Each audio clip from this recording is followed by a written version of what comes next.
E quem está coordenando esse trabalho é a Société du Grand Paris. Eu tive uma certa dificuldade em entender como é que eles se organizam, né? Porque a RATP, que é a empresa que cuida dos transportes em Paris, tanto o metrô quanto o ônibus, etc., ela tem um grupo. Dentro desse grupo, ela tem um grupo que presta serviço também, e parece que desse grupo saiu também essa Société du Grand Paris. Mas parece que é uma organização separada da RATP, mas que é filha da RATP. Tem alguns membros da SNCF também. Então, é verdade, tem a SNCF. É meio confuso isso. Se alguém souber, depois explica pra gente como é que é. Porque a gente foi lá, a gente quis mais saber de vinho do que de como eles organizavam a empresa. Bom, mas ela está como responsável por essas linhas novas. Essa daqui é a empresa que foi palestrar, que eu falei lá em Las Vegas, agora no mês passado. E o que eles colocaram? Eles mudaram o sistema de aprovação e gerenciamento. Do contrário, ele não teria tido sucesso. Eles estão fazendo tudo em BIM, tá? Tudo em BIM. Acho que é o BIM mais avançado que eu já tive contato visual, pessoal. Se é que pode ser isso. Eu falei que eu vi no monitor direto, não vi um vídeo gravado no YouTube. Tá? Então, para isso, eles primeiro tiveram que discutir o sistema de aprovação e gerenciamento dos projetos. O General Contractor, que é a Aegis, fez as definições de BIM, além de definir como o contratado, como queriam ser pagos e quais proporções. O que ele está querendo dizer aqui? A Société contratou a Aegis para tocar tudo. Maravilha. E aí a Aegis, como General Contractor, fez os contratos com as outras empresas.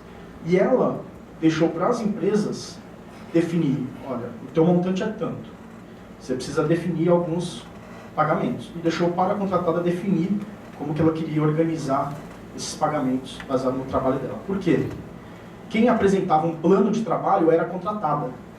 Ela dizia o que ela ia fazer, em qual momento, etc., dentro dos limites que a empresa interessada queria. E baseada nesse plano dela, ela propunha a forma de pagamento. Achei isso interessante trazer. Eu não sei as possibilidades, nossa, mas é algo que pode ser discutido. Ou não. É uma inovação. O Société não sabia o que queria, apenas que deveria ser a transformação digital. Eles não necessariamente falaram, olha, tem que ser BIM, vai ser assim, você vai usar arquivo tal, você vai abrir aqui e colocar lá. Não é isso. Não como. Eles só falaram, olha, igual o Crossrail, vai ser digital. Eu quero que esse projeto seja todo digital, com as informações acessíveis, etc. Contratou a Aegis como General Contractor. Falou, agora você vai falar como que vai ser feito. Algumas informações da Aegis, né? Desenvolveram muitos processos e padrões para garantir a interoperabilidade e continuação da informação. Muita coisa é repetitiva, tá? Como essa daqui. Mais uma que continuou isso. Listaram quais informações deveriam estar definidas nos componentes. Então aqui já entra um pouco mais naquele trabalho que eu comentei, que a gente começou a conversar aqui na GPR, que é saber exatamente quais são as informações que você precisa. Na hora que eu clicar numa parede, quais são as informações que eu preciso? Mas só para arquitetura? Só para orçamento? Ou preciso já entregar uma informação para manutenção, para planejamento? Então, saber quais são as informações necessárias para o componente. Modelaram todo o túnel para permitir o comissionamento e pensando na manutenção. O custo desse trabalho é mais irrisório. Vai contigo, essa que eu sei que você tem uma opinião formada. Não, eu acho que é isso mesmo. É que a gente tinha umas discussões antes, né? Será que eu modelo todo o túnel, por mais que seja repetitivo? Será que eu não modelo? Né? Ficava nessa...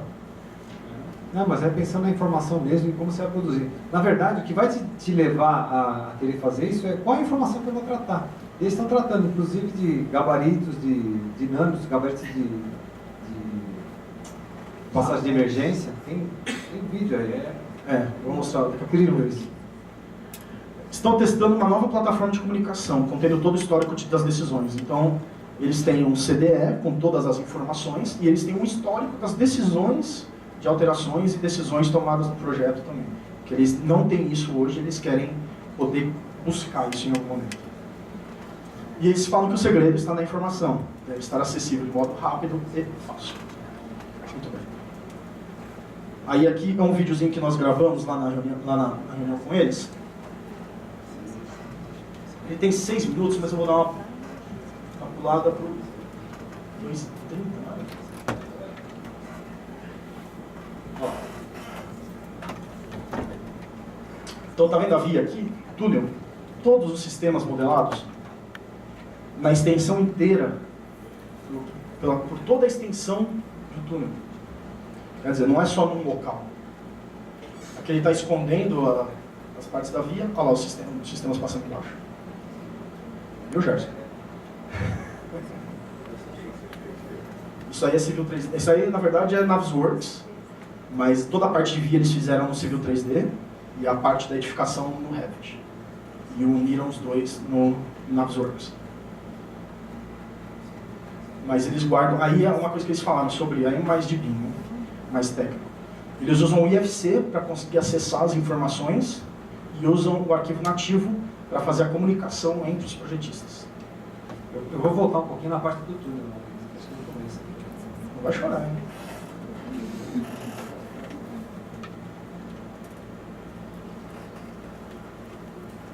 Mais pra frente a gente fala, só tem uma ferramenta que eles desenvolveram internamente, chama BIM in One Click. Aqui dá pra ver, ó, pensando no gabarito da Rota de fuga. Rota de fuga, um caixãozinho aqui da NFPA. A gente tá precisando um caixãozinho. E tem um outro momento que ele mostra o trem mesmo, mas... Não sei se é NFPA lá. Beleza? Põe mais pra frente, deixa eu ver, porque eu acho que mais pra frente tem uma... Aí tá vendo a estação, ó? E aí todos os sistemas aqui.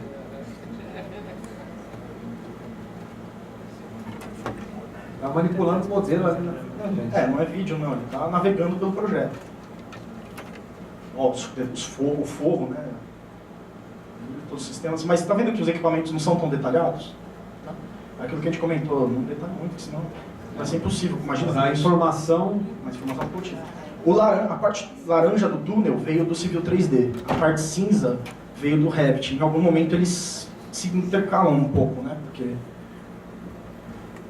é um momento entre um e outro. Depois a gente tem um vídeo, vocês podem ver com mais calma e um zoom maior na tela. Aí no outro dia... Aí a RTP.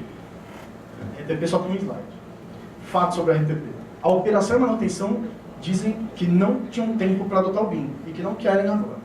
Não querem, sai daqui. Eles falaram. Não me atrapalha. Se me atrapalha, eu tropeço no cardápio e perde tudo. O foco está na área de engenharia, com o desenvolvimento do primeiro projeto de uma estação feito internamente com base em workshops. Aquele primeiro projeto, aquele projeto piloto, famoso projeto piloto. As decisões são muito lentas. O corpo diretivo não apoia a adoção do BIM e, por este motivo, a adoção está sendo bottom-up. O que significa? Um cara que é diretor da área de engenharia que falou, eu quero fazer em BIM. A empresa falou assim, problema teu. E aí está se virando, né, para resolver os problemas dele só.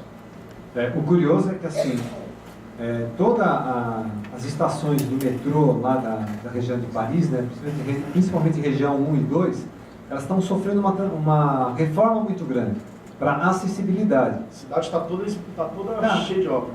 Parece um canteiro de obras, todas as estações. E com essas obras também da Société Grand Paris, também, você olha ao redor ali na parte do subúrbio, tem tudo em obra, né? Então eles tinham muito desejo de poder fazer isso, né, utilizando o BIM, mas não tem esse patrocínio. Então é curioso, né?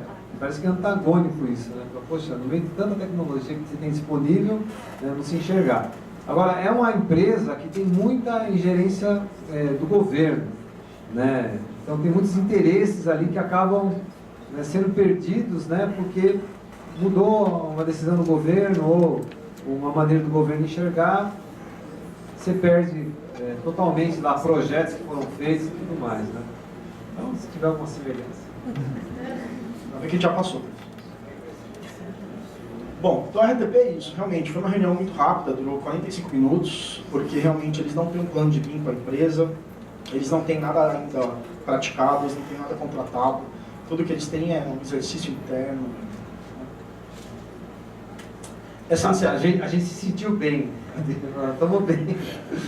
Estamos bem. Saímos julgando. Bom, SNCF. SNCF, acho que boa parte de vocês conhecem, acho que é a empresa que cuida da parte férrea da França, né? Que o Daniel comentou lá do Iris Traçador. Iris Traçador. Bom, Bom, alguns fatos sobre a SNCF. Eles têm um projeto atual de transformação digital para toda a empresa. Eles mostraram a organização desse processo de transformação digital. Imagina que você tem 6 colunas, cada coluna tem um tema. O BIM é um subitem de uma dessas colunas. Tá? Então é um projeto de transformação digital muito grande. Muito grande. Eles colocaram que o BIM é uma cultura e não uma técnica, né? Que é aquilo que a gente tem falado. A gente tem que fazer com que as pessoas participem, que elas queiram. Não é algo que você vai simplesmente ensinar e, como um robô, repetir isso. Que eles já conseguiram 8% de economia de tempo com diminuição de revisão de projeto. Desta forma, colocam uma redução de custo de 10% no total do desenvolvimento de projeto. E eles têm, isso daqui foi muito legal, que a gente vai conversar um pouco mais sobre isso depois, que é a BiblioBIM. O que é a BiblioBIM? Eles têm um site, uma intranet, que é uma intranet de um portal de biblioteca de componentes BIM. Então, o que eles têm lá? É um completo compartilhamento onde o projetista também faz componentes e quando ele, por exemplo, quando um projetista de arquitetura vai desenvolver um projeto de arquitetura, todos os componentes que ele for produzir tem que seguir os padrões da empresa para produzir componente. Por quê? Depois esses componentes eles vão ser recolhidos e adicionados na biblioteca. O próximo projetista vai lá, se beneficia desses componentes e ao final do projeto, ele também, os novos componentes ele tem que produzir seguindo os padrões, recolhe também, e isso vai alimentando essa biblioteca. E o que é interessante, não está aqui. Está aqui. E eles têm que seguir, que eles falaram assim, tem projetista que não gosta, mas ele não vai se recusar a fazer o contrato por causa disso. Então tem que seguir. O problema aí não o problema, mas o cuidado que tem que ter uma análise da qualidade desses componentes. Então, às vezes o projeto está ok, mas o componente não. Então você não pode aprovar o projeto. Tá? Por quê? Porque você vai ter que alimentar esse banco de dados de componentes. Okay? Eu acho que isso aqui é uma prática muito interessante e que eu acho que se aproxima muito a uma necessidade nossa. Por isso que depois acho que a gente pode levar para frente essa conversa sobre isso. Tem que considerar no contrato também, quando você vai fazer esse tipo de contrato, você vai pagar então também por esse componente. Você tem que deixar claro isso também para quem vai produzir o componente. Né? Você está remunerando ele também por esse componente que está... Tem que deixar o escopo claro. O escopo tem que ficar claro nesse aspecto. Eles têm até, ao todo, já 100 funcionários treinados em Revit especificamente, tá? Mas eles usam outros softwares. Bom, aí, vou abrir todos esses você fala. Eles falaram muito sobre essa coisa da aculturação, né? De você mudar a cultura, né? Aquela coisa do coração, da mente, né? Você tem que, o Ivo colocou, você precisa trazer isso para a cultura. E esse gráfico aqui, do Rogers, né? Fala da difusão de uma inovação. É interessante que é um estudo que ele fez desde a década de 60. Ele diz assim que 2,5% da população são inovadores, né? Então são as pessoas que enxergam que estão produzindo inovação, que estão à frente, né? E 13,5% são os que primeiro vão adotar essa inovação, que vão enxergar e falar, esse caminho que esse cara está trilhando é um caminho legal, né? E esses aí são os que são os primeiros seguidores dessa inovação. No decorrer do tempo, o que vai acontecer? Pode haver um abismo e toda essa inovação ela acabar afundando, por falta de sustentabilidade tecnológica ou de condições do mercado, etc., né? Mas a tendência, se ela se disser assim, promissora, né, e puder se manter, né, é que você tenha mais 34% das pessoas que vão falar assim, não, vamos adotar isso daí porque o negócio vai fluir. Né? Vão restar os últimos, né, depois que o negócio já está andando, né, que são lá os últimos ali que vão falar, poxa, vou adotar essa tecnologia, acho que é bom, essa inovação é boa. E os 16 lá finais, na verdade são os 16 que se opõem, 16% que se opõem desde o início, falando assim, isso aí não vai dar certo. Né? Vocês estão, tiro na água, vocês não vão avançar. Né? Então você tem essa questão da oposição. E aí a pergunta é, né, aonde que você se enxerga, né, nesse gráfico aí, né? Você está no meio dos inovadores, você é daqueles 13,5% que, né, se motivam, que falam, poxa, a gente vai conseguir, né, essa tecnologia está avante, né? Você tentar se enxergar nisso daí, porque é uma questão de mudar a cultura, de mudar como que nós trabalhamos, de mudar os nossos processos. Né? E se eu consigo me aproximar disso e ser o primeiro a adotar, vai ser mais fácil para mim. Né? Agora, se eu fico na resistência, pode ser que eu seja no final, né, perca talvez o trem da história, né, e fique perdido aí no passado. Né? Então eles focaram muito nisso, né, que é a aculturação, né, por que eu tenho, e você precisa passar o valor para as pessoas. Por que eu preciso do BIM? Né? O que é esse BIM?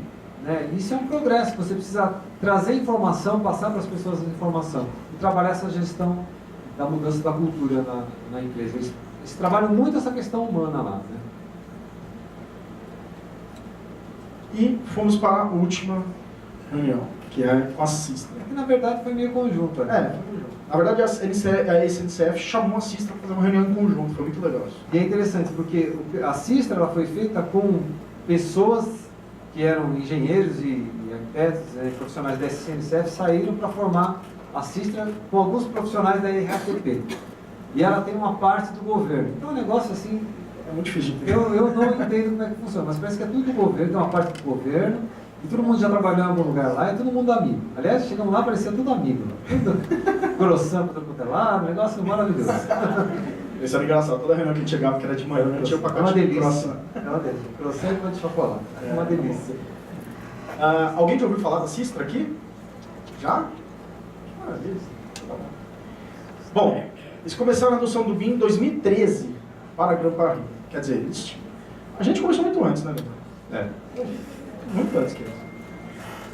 Porque eles entraram no projeto da Grand Paris. Como a Grand Paris tinha que ser em BIM, eles tiveram que correr atrás disso. A RATP, que contrata, né, não havia visto que eles trabalhavam em BIM. Né, porque a RATP, que é a Société Grand Paris, que é aquela bagunça lá que tinha. Mas a RATP não havia visto que eles trabalhavam em BIM. E não se interessavam no começo de 2013. Mas agora eles querem. Agora se interessaram. Eles utilizam mais de 20 ferramentas diferentes para produzir um projeto. Eles modelam toda a linha, não como um benefício para o projeto, mas para a verificação de interferências na cidade, para manutenção e para a operação. E com um as-built real. Não é a última versão de executivo, é um as-built de verdade. A informação necessária para a manutenção é bem mais detalhada do que normalmente é feito no projeto. E ela já começa a ser captada durante o projeto. Então, você precisa buscar com o pessoal de manutenção quais são essas informações. E eles têm uma equipe central com 50 pessoas envolvidas. Né? Uma equipe central de BIM, de novo. Essas 50 pessoas são os BIM managers da empresa, mas eles estão espalhados em projetos. E quando precisa desenvolver alguma coisa nova, eles se reúnem em grupos específicos, com frentes específicas, para poder desenvolver isso necessário. E, inicialmente, sistemas não queriam saber do BIM. Mas quando viram os benefícios, gostaram muito. Isso eu acho que é natural. E a Sistra, ela adquiriu a VTEC. Não sei se vocês sabem, mas a linha 6, contrato de todos os projetos, era para ser em BIM completo. E aí a VTEC fez, Estação Perdizes e VSC João Ramalho. Sabe por que eu trago isso? Às vezes parar para pensar o quanto de oportunidade de contrato a gente já não perdeu, às vezes por uma resistência, que a gente poderia ter feito. Se eles fizeram, aqui no Brasil, não tem assim, mas aqui a gente não consegue ninguém para fazer isso com a gente. Não, peraí, está feito. Então, essa resistência, fez que a gente perdesse algumas oportunidades, que agora a gente está dando um boost aí para correr atrás disso. E uma coisa que a gente ouviu tanto da EGIS quanto da Sistra, né, eles centralizam ali muita informação, muito conhecimento. Mas eles têm muitas empresas que eles estão comprando ao redor do mundo. E eles falaram, não, se precisar eu busco o meu especialista lá em Hong Kong, no Reino Unido, onde tiver, eu trago ele, eu mando para lá e a gente resolve. Né? Eles se unem de uma forma assim para poder entregar. Né? E por isso que a gente precisa pensar no contrato, né, de não deixar ele engessado para que eu não possa ter essa oportunidade. Né? Para que eu possa... Eu não sei como é que é isso, eu estou falando isso, mas nem imagino como é que... A gente tem que pensar mais em nós. Às vezes a gente fica muito preocupado no projetista, mas acho que a gente tem que pensar cada vez mais em nós. E cobrar do projetista para correr atrás para atender o que a gente precisa. E ter bem claro o que eu quero, qual a informação que eu preciso, o que eu quero, não como. E esquece o como, preciso pensar no que eu quero. E a Sistra também está na Grand Paris. Se eu não me engano, a Egis está com 2 linhas, a Sistra está com 3 linhas. Tá? Se não me engano, a Sistra falou, inclusive, que eles eram a segunda maior empresa de engenharia do mundo. É. A gente acredita. Maior em área? Eu já não sei, maior em quê? Não, assim, eles fazem, de todos os projetos do mundo, são eles que fazem, sei lá, 50%, 30%, sei lá. Mas eles são fortes. Bom, então eles estão também na Grand Paris, e os benefícios que eles levantaram trabalhando em BIM aqui. Facilitar o entendimento e comunicação com o cliente e o público, como a gente já viu também num exemplo anterior, lá no Reino Unido. Desenvolvimento do projeto facilitado devido à integração das disciplinas. Fica mais fácil. Fica complicado porque você tem que falar com o outro. Mas fica mais fácil para você conseguir obter o resultado ideal. Maior precisão para a tomada das decisões. Né? Você tem mais informação, tanto informação geométrica quanto não geométrica. Então fica mais fácil você também tomar essas decisões. E essa informação também está lá disponível. Ter uma base única de informações, de novo, CDE. E consolidação da informação existente, cadastros em 3D. Então eles tinham, quando eles falam de verificar a compatibilidade com interferências na cidade, é isso, porque eles levantaram todos os cadastros, modelaram isso, e aí eles quiseram modelar toda a extensão de túnel, todas as extensões, tudo que o projeto foi modelado, para ver realmente essas interferências com a cidade. E aí eles desenvolveram essa ferramenta internamente, que eles não vendem de jeito nenhum. Não vendem, não contam, não falam como que é. Exato. Na verdade, o chinês está amarrado até hoje lá dentro. O BIM One Click. O que é esse BIM One Click? É uma ferramenta que funciona dentro do Civil 3D. Então, como é que você alimenta essa ferramenta? Você tem todas as dimensões e atributos numa tabela em Excel, e você tem num DWG, num DGN, né, um arquivo que você fez no Civil 3D, o alignment, né, o alinhamento. Essa ferramenta vai fazer o quê? Ela vai linkar o alinhamento com esses atributos. Né? E aí, magicamente, você vai ter o resultado. Você tem as famílias, né? No caso feito no Revit, por exemplo, os componentes do Revit. Biblioteca de objetos. O que acontece? Então ele linka esses dois, então tem a localização, então vamos pensar, por exemplo, na catenária, né? Que eu coloco catenária a cada 40 metros, por exemplo. Então, os componentes de catenária estão modelados nessa livraria aí, nessa biblioteca de objetos, né? E ele consegue trazer ele e colocar no meu Civil 3D e expor isso daí. Então, é um ganho de produtividade enorme, né? E tudo padronizado, então é fantástico. E aqui mais um exemplo do que eles mostraram, toda essa parte de geotecnia ou geologia, toda confuso. Desculpa o... Toda a parte dos anéis, todos os componentes estão aqui modelados. Não está modelado só porque é legal. Está modelado porque é útil você ter isso modelado. Você vai ter a rastreabilidade dessa informação, né? Então, isso é útil em todo o ciclo de vida do empreendimento. E é para registros para operação de manutenção. Você conseguir fazer registros singulares, né? Você não pode ter só uma seção. Você tendo toda a extensão, você consegue fazer registros específicos e pontuais. Você precisa fazer manutenção, por exemplo, numa região dessa de túnel, né? Você ter essa informação disponível, né? Ela ajuda para você tomar a decisão. Porque você tem que ficar caçando essa informação em arquivos, e às vezes coisas que você nem imagina que foi produzida, você não sabe. Né? E você toma uma informação, você toma uma decisão sem ter todas as informações. Né? Então é uma forma de você garantir que tudo aquilo que foi produzido em relação àquele ativo que está instalado ali, está disponível para você poder utilizar. Exato. Bom, conclusões. Aí acabou, depois dessa reunião, a gente saiu chorando, abraçado, Pela Champs-Élysées? Não fica. Lá é feio. Bom, seguinte, conclusões. Eu fui com um olhar, acho que o Daniel também, né? Nós fomos com um olhar muito para a empresa, né? Para o metrô. Logicamente, a função era essa. Uma das mensagens que na apresentação de hoje a gente quis trazer é a importância, primeiro, de uma transformação digital. Tá? Como eu falei, você anda pela empresa, você não vê uma folha na mesa de ninguém. Tudo é digital, porque é a única maneira de você transformar a informação em algo acessível a todos os envolvidos. Tá? Então, a transformação digital deu para ver que as empresas, tanto as empresas públicas quanto as empresas de engenharia, estão tratando isso como questão de sustentabilidade da companhia. Que se a empresa não fizer, ela vai ser engolida. Não tem jeito. Pelo menos é isso que a gente viu lá. Se você quiser falar alguma coisa. Não, associado a isso, né, eu vejo a primeira vez que, não que eu tenha escutado, né, mas que eu me antenei para isso. A internet das coisas, né, ela está muito conectada com o BIM, né, e eles estão buscando fazer com que essa conexão seja realidade. Né, então a gente precisa estar atento a isso. Né, uma mensagem que ficou forte para mim.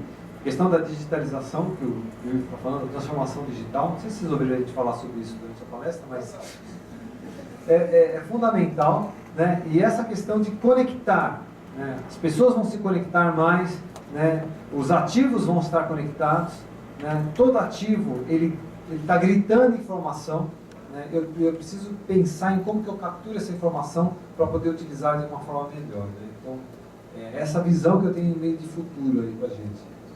A outra é, por mais batido que seja para quem está no nivelamento ou para quem está nas discussões de BIM, a importância da informação. Muitas vezes a gente não sabe qual a informação que a gente usa, a gente não sabe para onde vai essa informação, só me pediram para fazer ela.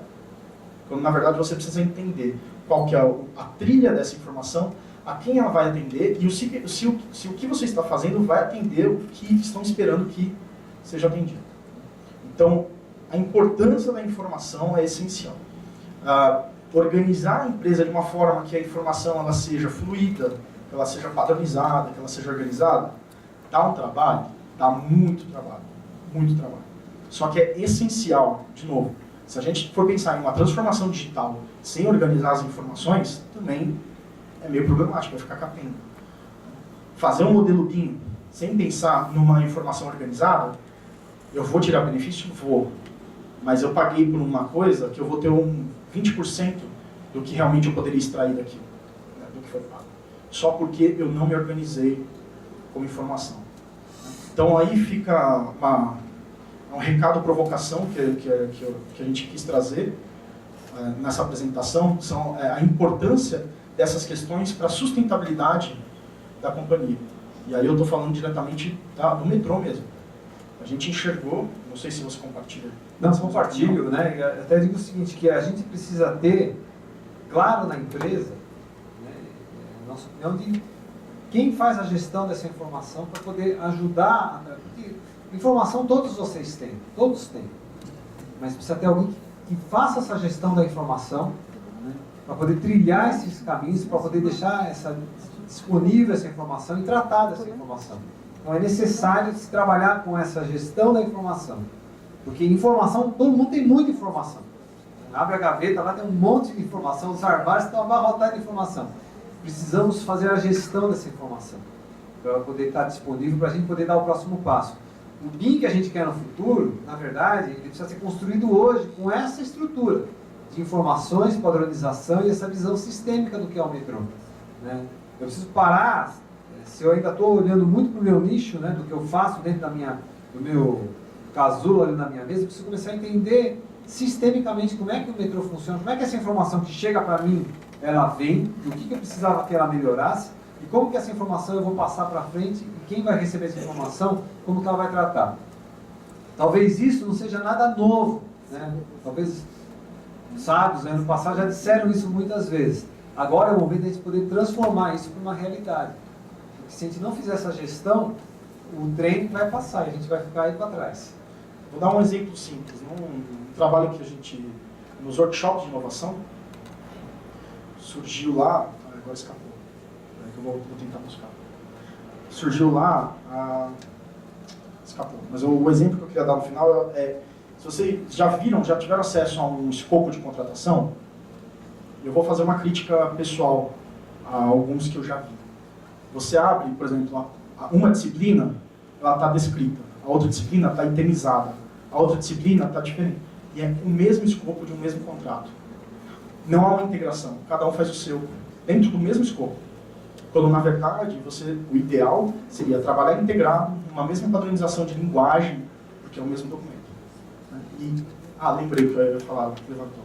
Que eles falam, inovação requer grandes investimentos. Não. Por exemplo, só essa de você conseguir fazer um escopo integrado e padronizado, que grande investimento que precisa ter para isso? Né? Então, você tem inovações de diversas escalas. Então, tem inovações muito grandes, que às vezes vão precisar de grande investimento, e inovações no que você já faz hoje em dia. Isso aí. É trabalhar colaborativamente. É difícil de falar até, né? Colaborativamente. De fazer muito mais. Bom, nós vamos abrir para perguntas, mas eu queria agradecer a insistência de vocês até agora, agradecer o tempo de vocês de ter ouvido a gente, e estamos abertos não só para perguntas agora, mas posterior, chamar para uma reunião, às vezes para apresentar uma coisa um pouco mais definida, um pouco mais específica, um pouco mais detalhada, também estamos abertos. É só entrar em contato com a gente ou chamar a gente aqui na saída. Ok? Muito obrigado.